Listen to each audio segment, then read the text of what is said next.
স্বাগত একাত্তরের খেলা যোগে, সাথে আছি আমি কোহিনুর কণা। টি-20 বিশ্বকাপের আগে এখনো আসলে পরিস্থিতি স্বাভাবিক হয়নি। সব দিক থেকেই মনে হচ্ছে পরিস্থিতি আরো জটিলতার দিকে যাচ্ছে। বাংলাদেশ এখনো অনড় যে তারা আসলে ভারতে কোনোভাবে বিশ্বকাপ খেলতে যাবে না। আলটিমেটলি যেতে পারবে কিনা বাংলাদেশ বিশ্বকাপটা খেলতে, সেটা নিয়ে আমরা আলোচনা করতে চাই। বিপিএল নিয়ে আমরা কথা বলবো। আমাদের সাথে স্টুডিওতে এই মুহূর্তে আছেন সিনিয়র ক্রীড়া সাংবাদিক সেকান্দার আলী। শুভ সকাল, স্বাগত একাত্তরের খেলা যোগে। এখন কি অবস্থা, যেটা আসলে গতকাল বিসিবি বৈঠক ভার্চুয়াল মিটিংটা শেষে বলছে, সেটা আসলে আমরা আলটিমেটলি তার আগের দিন রাতেই জেনে গেছি। ক্রিকইনফো সহ আরও ভারতীয় অনেকগুলো গণমাধ্যমে তারা আসলে দিয়েছে। আমরা একটু পরে হয়তো বিসিবির আনুষ্ঠানিক ঘোষণাটা শুনলাম। এখন আসলে কোন অবস্থায় অবস্থান করছে বাংলাদেশের বিশ্বকাপ খেলা? এখনও আমি মনে করি বাংলাদেশ বিশ্বকাপ খেলতে যাবে এবং সেই অবস্থা আইসিসি এবং বিসিসিআই তৈরি করে দেবে। কারণ হচ্ছে যে আইসিসির একটা গুরুত্বপূর্ণ স্টেক হোল্ডার বাংলাদেশ, এবং এই বাংলাদেশ কিন্তু বিশ্বকাপে এমনিতে কোয়ালিফাই করে না, সরাসরি বিশ্বকাপ খেলার যোগ্যতা অর্জন করা একটা দল। এই দলকে যে সিচুয়েশনটা এখন বিশ্বের সবাই বুঝতে পারছে যে ভারতে বাংলাদেশের জন্য একটা অনিরাপদ পরিবেশ তৈরি হয়েছে। কেন তৈরি হয়েছে সেটা তারা জানে, কারণ ওখানে যে উগ্রবাদী কিছু মানুষ রয়েছেন, তারা যে অ্যাটিটিউড শো করেছেন মুস্তাফিজকে কেন্দ্র করে, বাংলাদেশের মানুষদেরকে কেন্দ্র করে, এখন কিন্তু আপনার এখানে ভিসা প্রক্রিয়াও অনেকটা বন্ধ রয়েছে। সেই সব জায়গা থেকে যদি আইসিসি যেটা বলেছে নিরাপত্তা ঝুঁকি যে কোনো বিশ্বকাপ বা যে কোনো টুর্নামেন্টের আগে আপনার অ্যাসেস করে, সেই অ্যাসেসে যে জিনিসগুলো উঠে এসেছে, কোনো ভেন্যুতে বাংলাদেশের মানুষ বা বাংলাদেশের দর্শক কিংবা সাংবাদিক যদি বাংলাদেশের জার্সি পরিহিত অবস্থায় থাকে এবং সেইটা আইডেন্টিফাই করতে পারলে তারা হয়তো হেনস্থার শিকার হবেন। তো এই হেনস্থা মানেই হচ্ছে তার দেশের যেমন দুর্নাম হবে, তেমন বাংলাদেশের জন্য আপনার এটা একটা ভীতির কারণ হয়ে দাঁড়াবে। এখানে আন্দোলন হতে পারে বাংলাদেশ ভারত বিরোধী, এমনিতেই এখানে একটা সেন্টিমেন্ট কাজ করছে। সেখানে ভারত চাইবে না নিঃসন্দেহে যে তার দেশ আরও বেশি আন্তর্জাতিকভাবে দুর্নামের শিকার হোক কিংবা ক্ষতিগ্রস্ত হোক। সেই কারণে তাদের উচিত হবে বাংলাদেশকে আসলে শ্রীলঙ্কায় খেলার সুযোগ করে দেওয়া এবং সমর্থন দেওয়া আইসিসিকে, যে তোমরা তাদেরকে একটা নিরাপদ এক্সিট দাও।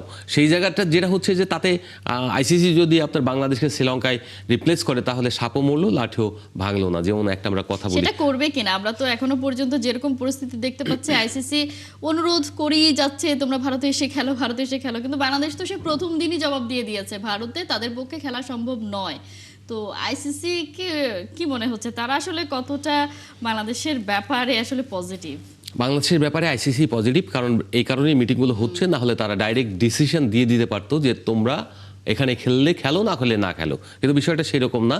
বাংলাদেশ কিন্তু প্রথমবারের মতো গতকালকে তারা রিকোয়েস্ট করেছে যে কোনো একটা মেকানিজমে যেতে বা যে কোনো একটা প্রক্রিয়ার ভিতর দিয়ে এগোনোর জন্য কিছু ধাপ থাকে। সেই ধাপের প্রথম ধাপটা ছিল গতকালকে, যেটা হচ্ছে ভারত তো একটা স্টেক হোল্ডার। সে যখন দেখছে একটা দল তার দেশ থেকে খেলতে যাচ্ছে না, সেই দেশটা অনিরাপদ, অন্যও তো আওয়াজ তুলতে পারে আমিও অনিরাপদ, সেই সব কারণে সেও চাইবে তার দেশে যেসব নিরাপদ ভেন্যু রয়েছে সেই সব জায়গায় আপনার সেটেল করার জন্য ম্যাচগুলো। কিন্তু সেটা না করে বরঞ্চ আইসিসি যেটা করছে, সেটা প্রথম তারা বললো কলকাতা থেকে ম্যাচগুলো চেন্নাইতে সরিয়ে নিয়ে তাদেরকে খেলার সুযোগ করে দেবে, এবং বাংলাদেশ দল যেখানে খেলবে সেখানে আসলে সিকিউরিটি লেভেল যেটা থাকবে সেখানে কোনো রাষ্ট্রীয় নিরাপত্তা দেওয়া হবে। সেক্ষেত্রে কিন্তু দুর্ঘটনা বা কোনো কিছু ঘটার সম্ভাবনা একেবারেই ক্ষীণ, কারণ ওই প্রোটোকল ভেঙে কোনো কিছু করা আদৌ সম্ভব নয়। তাহলে বাংলাদেশও 2014 সালে যেরকম পরিবেশ তৈরি হয়েছিল তাতে কোনো দলই খেলতে পারতো না, সেটা কিন্তু হয়নি। কারণ হচ্ছে রাষ্ট্রীয় যে নিরাপত্তাগুলো থাকে সেগুলো খুবই সিকিউরড, এবং সেই কারণে অন্য দলগুলো খেলতে যায়। যে কারণে আমরা দেখেছি 2016 সালে টি-20 বিশ্বকাপে এবং 2023 সালের ওয়ানডে বিশ্বকাপে ভারতে পাকিস্তানের মতো দল খেলতে গিয়েছে, যাদের সঙ্গে চিরবৈরিতা রয়েছে। আর বাংলাদেশের সঙ্গে ভারতের চিরবৈরিতা কখনোই ছিল না। সাম্প্রতিক সময় বা যেসব টালমাটাল চলছে বা যেসব টানাপোড়েন চলছে, সেইগুলো থেকে বেরিয়ে আসবে হয়তো অদূর ভবিষ্যতে। কিন্তু ভারত যে কাজটা করেছে সেটা কিন্তু আসলে খুব একটা ভালো কাজ করেনি। মুস্তাফিজুর রহমানকে বাদ দেওয়ার একটা প্রক্রিয়া ছিল, সেটা তারা যে কোনো কিছু করার আগে বাংলাদেশ ক্রিকেট বোর্ডকে অবহিত করলে, বাংলাদেশ সরকারকে যদি একটু অবহিত করতো যে ভাই আমাদের এখানে পজিশনটা এই আপাতত এইরকম একটা টেকনিক্যাল পয়েন্ট অফ ভিউ থেকে আমরা তাকে বাদ দিচ্ছি, কিন্তু পরবর্তীতে একটা সময় সুযোগ করে যখন পরিবেশ ঠান্ডা হবে তখন তাকে আমরা আবার কামব্যাক করাবো। সেটা না করে তার ডাইরেক্ট যখন সিদ্ধান্ত দিয়েছে, বড় ভাই সুলভ আচরণ করতে গিয়েছে, তারা হয়তো ভাবতে পারে না এরকম একটা রিয়াকশন আসতে পারে। বাংলাদেশ একদম স্ট্যান্ড নিয়ে নিয়েছে। এখন বাংলাদেশ দুটো কারণে খেলবে না। বাংলাদেশ টিমের কিন্তু নিরাপত্তা নিয়ে কোনো ঝুঁকি ওরকম নেই, কিন্তু নিরাপত্তার ঝুঁকি কারা? এখন ধরেন ঢাকা থেকে 100 জন সাংবাদিক কভার করতে গেল এবং এখান থেকে কিছু দর্শকও যাবে খেলা দেখতে, তাদের তো বাংলাদেশ দলের সমর্থন দেওয়া বা খেলা দেখার একটা আগ্রহ থাকে। সেই জায়গা থেকে যদি আপনি চিন্তা করেন তাহলে ডেফিনেটলি এই মানুষগুলো অনিরাপদ। এই মানুষগুলো যদি কিছু হয়ে যায় তাহলে কেন বাংলাদেশ ক্রিকেট বোর্ড এই করবে, কিংবা বাংলাদেশের নাগরিকের নিরাপত্তা তো বাংলাদেশ সরকারের নিশ্চিত করা অত্যন্ত গুরুত্বপূর্ণ এবং গুরুদায়িত্ব। সেই জায়গা থেকে তারা অবশ্যই ভারতে নয়, শ্রীলঙ্কা। আরেকটা বিষয় হচ্ছে যেহেতু ইগো একটা হয়ে গিয়েছে, সেই ক্ষেত্রে তারা ভারতে খেলবে এবং শ্রীলঙ্কা নিয়ে যাবে। ব্যাপারে আসলে ইগো থাকাটা খুবই গুরুত্বপূর্ণ। নিজের দেশকে কোনোভাবেই খাটো করতে পারে না, খাটো করা যাবে না। সেই সাহস যেন কেউ কখনো না দেখাতে পারে, সেজন্য আসলে সাহস না দুঃসাহস, রাইট, সেটা আসলে জানাতে হবে অন্য সবাইকে যে বাংলাদেশ আসলে এমন কিছু না যে তাদেরকে যখন তখন যে যা খুশি তাই করে ফেলতে পারবে। কিন্তু আপনি আসলে বললেন যেটা, যে সমাধান আপনি দেখছেন, সমাধান মানেই তো শ্রীলঙ্কাতে করা। সেটা আসলে সম্ভব কিনা শ্রীলঙ্কাতে বাংলাদেশের গ্রুপ পর্বের ম্যাচগুলো ফেলা? শুধু তো গ্রুপ পর্ব না, আমি ধরে নিলাম বাংলাদেশ পরের পর্বে কোয়ালিফাই করে গেছে, তাহলে বাংলাদেশ যখনই যে যতটুকু পর্যন্তই যাবে সবগুলো ম্যাচে শ্রীলঙ্কায়, সেটার কতটা সুযোগ দেখছেন? 100% সুযোগ রয়েছে। কেননা আপনার আইসিসি এই যে নেগোসিয়েশনগুলি করছে সেটার একটা প্রক্রিয়া চূড়ান্ত রূপ যাবে। প্রথম ধাপটা হলো আপনার বাংলাদেশকে অনুরোধ করেছে তোমাদের কলকাতা থেকে চেন্নাইতে নিয়ে যাব, সেখানে তোমরা খেলো। বাংলাদেশ অপোজ করেছে এবং তাদের স্ট্যান্ড বহাল রেখেছে।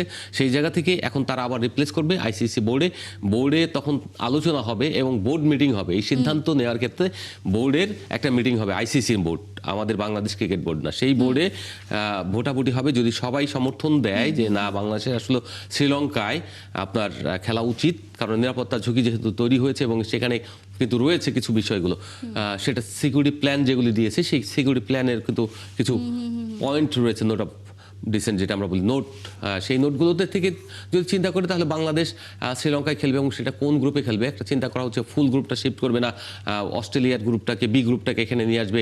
সেখানে বলা হচ্ছে অস্ট্রেলিয়ার জায়গায় বাংলাদেশকে রিপ্লেস হবে, কিন্তু এটা কি আসলে? এটা নাও হতে পারে, এমন হতে পারে যখন শ্রীলঙ্কা অস্ট্রেলিয়া রয়েছে, জিম্বাবুয়েকে এখানে শিফট করে দিল বাংলাদেশ ওখান থেকে, যেমন ওয়েস্ট ইন্ডিজ এবং ইংল্যান্ডের সঙ্গে বাংলাদেশ এই গ্রুপে ছিল, সি গ্রুপে, তেমনি বি গ্রুপ থেকে অস্ট্রেলিয়া এবং শ্রীলঙ্কাকে রেখে এমন হতে পারে জিম্বাবুয়েকে এখানে শিফট করে দিল, কিংবা আয়ারল্যান্ডকে এখানে শিফট করে দিল। সেই জায়গা থেকে এরা এমনও তো হতে পারে।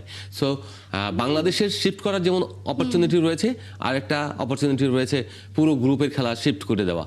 সেটা কোন প্রক্রিয়া তারা অনুসরণ করবে সেটা আইসিসি যাচাই বাছাই করছে। তার মানে তো এইটুকু ক্লিয়ার, আইসিসি কিন্তু প্রথমবারই বলেছিল, আইসিসি না ইনফ্যাক্ট বিসিসিআই, যখন বাংলাদেশ আসলে বলেছিল ভারতে তারা খেলতে যাবে না, তখন বিসিসিআই একদম প্রথম দিনই বলে দিয়েছিল এটা একটা লজিস্টিক নাইটমেয়ার, মানে কোনোভাবেই পসিবল না এই মুহূর্তে এসে বাংলাদেশের জন্য ভেন্যু চেঞ্জ করা। তো তারা যদি চেন্নাইতে নিয়ে যেতে পারে, লজিস্টিক সাপোর্ট তো সেখানেও প্রয়োজন, তাহলে তো শ্রীলঙ্কাতেও দিতে পারবে ইজি। আপনার ওইটা যদি সরাতে পারেন, এটা পুরোটা সরানো কোনো ব্যাপার না। আপনার দেশে থেকে সরাবেন, শ্রীলঙ্কা তো খুব বেশি দূর না, চেন্নাই থেকে শ্রীলঙ্কা 15 মিনিটস ফ্লাই বা 30 মিনিটসও না বোধ হয়, এরকম যদি তাই হয় তাহলে আপনার শ্রীলঙ্কায় যাওয়াটা কোনো ব্যাপার না। আর রিপ্লেস করা তো খুব কঠিন কাজ না, কঠিন কাজ এই কারণে না, এখন কাকে আপনি এখানে নেবেন, কিছু ক্ষতি হয়তো হবে, যেমন যেসব আইসিসি যেসব কাজ করেন, এয়ার টিকিট বুকিং দেওয়া, হোটেল বুকিং দেওয়া। এখন হোটেল যেখানে ধরেন জিম্বাবুয়েকে এখানে শিফট করলো, কিংবা আয়ারল্যান্ডকে শিফট করলো, কিংবা অস্ট্রেলিয়া কি শিফট করলো, অস্ট্রেলিয়া কি করবে না, আমার ধারণা জিম্বাবুয়ে বা আয়ারল্যান্ডের যে কোনো একটা দলকে এখানে শিফট করবে। সেটা যদি করে তাহলে তারা যেসব হোটেলে থাকতো রিপ্লেস হয়ে চলে যাবে এখানে, এই একটা বিষয়। আর বিশ্ব এমন না যে বাংলাদেশকে জানে না আর ভারতকেও জানে না। এই মুহূর্তে বাংলাদেশ ভারতের যে টেনশনটা চলছে, যে টানাপোড়েনটা চলছে, সেটাও কিন্তু বিশ্ব অবগত।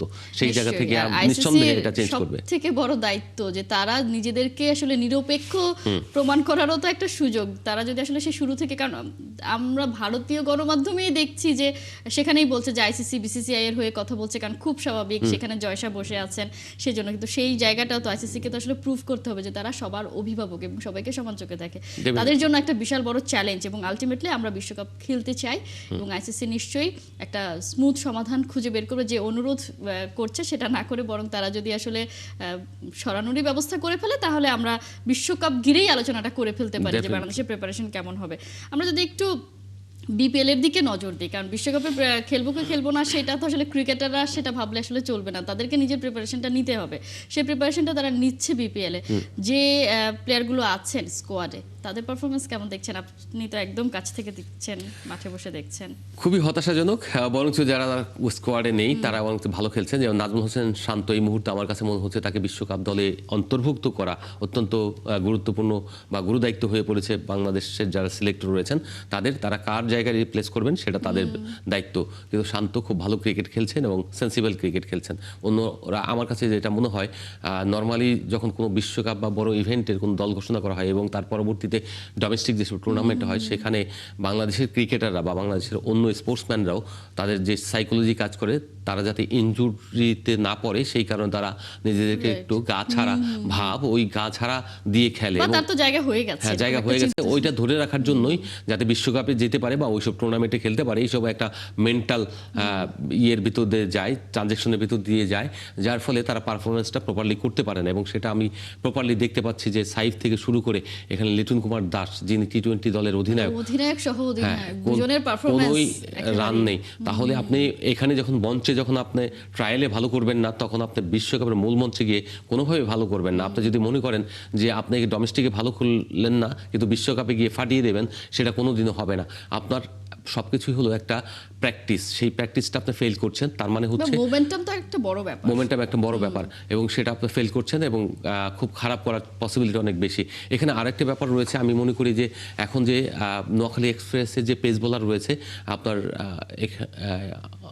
সেই পেস বোলারকে আপনার অন্য আরেকজনের পেস বোলারের জায়গায় রিপ্লেস করা অত্যন্ত জরুরি। কারণ হচ্ছে হাসান মাহমুদ যে পরিমাণে বোলিং করছে এই বিপিএলের সবচেয়ে সেরা বোলার যদি বলতে চান তিনি কিন্তু সবচেয়ে ভালো বোলিং করছেন। যদিও শরীফুল বেশি উইকেট পেয়েছে, কিন্তু এরকম একটা দল যেখানে নোয়াখালী পারফরমেন্স করতে পারছিল না, ব্যক্তিগতভাবে এরকম একটা দলে 6টা ম্যাচ হারার পরেও তিনি কিন্তু টপ ছিলেন, সেকেন্ড বেস্ট উইকেট টেকার ছিলেন। তার যে ডেলিভারিগুলো যেটা দেখলাম আমরা রংপুরের বিপক্ষে জয় বলেন কিংবা ঢাকার বিপক্ষে, তার যে পারফরমেন্স, এই পারফরমেন্সই তাকে বিশ্বকাপ দলে রিপ্লেস করে। তানজিম হাসান সাকিবের জায়গায় দুটো পরিবর্তন দেখতে পাচ্ছেন, ব্যাটিং এ শান্ত, নাজমুল শান্ত, এদিকে হাসান মাহমুদ। তাহলে রিপ্লেসমেন্টটা হচ্ছে আপনি যদি বলেন আমি বোলারের জায়গায় যদি আমি চিন্তা করি, সেই বোলারের জায়গায় আমি তানজিম সাকিবকে এখন আপ টু দ্য মার্ক রাখবো না, তিনি খুব একটা ভালো করছেন না এই বিপিএলে। এবং হাসান মাহমুদ যে মানের ক্রিকেট খেলছে সেইকে অটো দাবি রাখে। আপনি যেহেতু 31 তারিখ পর্যন্ত পরিবর্তনের সুযোগ রয়েছে, পুরো দলই সেই ক্ষেত্রে কেন নেবেন না? যতটুকু জেনেছি, আমার যতটুকু জানা সেটা হচ্ছে হেড কোচ তাকে খুব একটা পছন্দ করেন না সীমিত ওভারের ক্রিকেটে। এটা কিন্তু একটা এই জানা থেকে ভুল নয়, এইটা যদি নিরপেক্ষ জায়গা থেকে সিলেক্টরস এবং আদার্সরা চিন্তা করেন তাহলে তাকে নেওয়া উচিত। আর ব্যাটিংয়ে যদি বলেন ব্যাটিংয়ে কার জায়গায় নেবে, এটা একটা কোশ্চেন। যারা বিশ্বকাপের আগে অন্য সিরিজগুলি খেলেছেন তারা কিন্তু সেই জায়গায় রয়েছেন, কিন্তু পারফরমেন্স বিচার করলে কাউকে না কাউকে আপনার এখানে বাদ দেওয়ার দাবি রাখে, কিন্তু সেই বাদটা তারা দিবে কিনা, না দিলেও আপনার একজন মেম্বারকে 16 মেম্বার নিয়ে যাবেন, আপনি একজনকে আপনার নিজের পয়সায় টানবেন, সেই 16 মেম্বার কে যাবে? নাজমুল হোসেন শান্তকে 15 মেম্বারে আপনি নিয়ে আসবেন, একজনকে লাগলে 16 মেম্বারে রেখে। এরকম অতীতে অনেক ঘটনাই ঘটেছে, বাংলাদেশ 16 মেম্বার 17 মেম্বারও গিয়েছে বিশ্বকাপে এবং বাংলাদেশ ওই দুজনের খরচ বহন করেছে।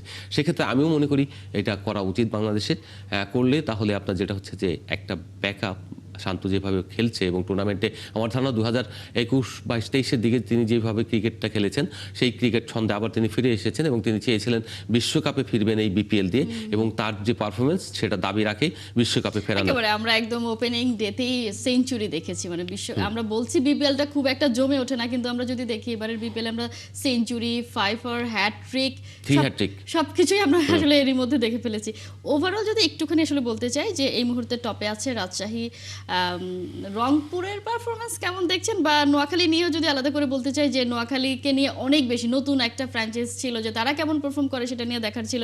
তারা আসলে এতই শুরুতে থেকে একেবারেই বাজে খেলেছে এবং লাস্ট মুহূর্তে কি এমন হয়ে গেল যে তারা আসলে জায়ান্ট টিমগুলোকে হারিয়ে দিচ্ছে। তাদের কম্বিনেশনটা ঠিক হয়ে গিয়েছে। মোহাম্মদ নবী অফ স্পিনার, অলরাউন্ডার, যে কারণে তার একটা ইম্প্যাক্টটা খুব বেশি পড়েছে। আরেকটা জিনিস হচ্ছে সৌম্য সরকার মাঝখানে দেশে ছিলেন না, তিনি বিদেশে থাকার কারণে যেটা হচ্ছে প্রথম 3টা ম্যাচে কিন্তু তাকে তাকে পাওয়া যায়নি। এই যে গুরুত্বপূর্ণ কয়েকজন ক্রিকেটারকে না পাওয়াটা, সেটাই হচ্ছে আপনার নোয়াখালীকে পিছিয়ে Back দিয়েছিল। foot-এ ফেলে এবং তারা এখন যেটা করছেন, কম্বিনেশনটা ভালো হওয়াতে, এবং নবীর ছেলে দেখিয়েছেন যে তিনি কিন্তু অসাধারণ ক্রিকেটার। প্রথম থেকে যদি তাকে খেলানো হতো তাহলে ওই যে ওপেনিং স্লটে যে দুর্বলতাটা, ঘাটতিটা রয়ে গিয়েছিল, আপনার প্রতি ম্যাচে দেখিয়েছেন পাওয়ার প্লেতে 3-4টা উইকেট পড়ে গেছে। যখন আপনার 6 ওভারের মধ্যে 3-4টা উইকেট পড়ে যাবে, কোনো দলই আসলে ভালো স্কোর করতে পারবে না এবং ম্যাচ জিততে পারবে না। সেইটাই হয়েছিল নোয়াখালীর ক্ষেত্রে।